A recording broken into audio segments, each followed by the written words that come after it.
Hindi raw po kailangang gumastos ng malaki para ma-enjoy ang mahabang bakasyon ngayong Semana Santa.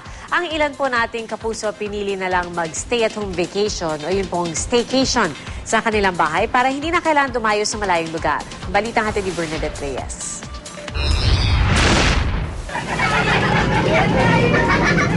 Enjoy na enjoy ang mga chikiting na ito sa pagtatampisaw sa inflatable swimming pool sa kanilang bahay. Libre na, sawa pa raw sila sa pagsiswimming.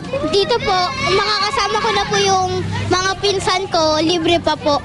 Magastos pang araw kung lalayo pa sa Maynila ngayong Holy Week, kaya mag-staycation na lang. Punta pa kami sa mga swimming pool.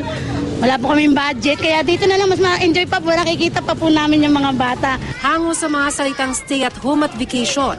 Ang staycation ay bakasyon sa bahay o malapit sa bahay sa halip na dumayo sa malayong lugar. Ang magkakapit bahay na ito, dito na lang daw sa public swimming pool sa dapitan magsa-staycation.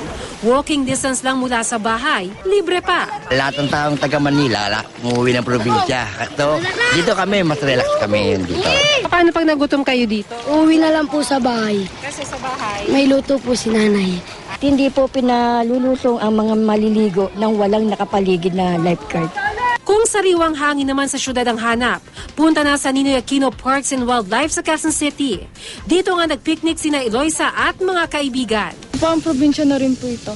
Yung sariwang hangin tapos pantahimik. Pwede rin mag-check-in sa mga hotel, tulad ng isang ito sa Makati na parang bahay ang itsura. Pwede rin magluto.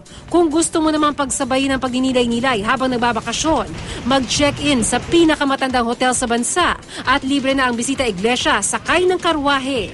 May stopover sa 7 simbahan, may kasama pang tour guide.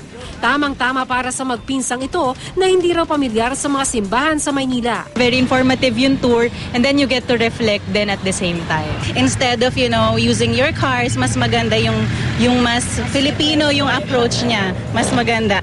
Bernadette Reyes, GMA News.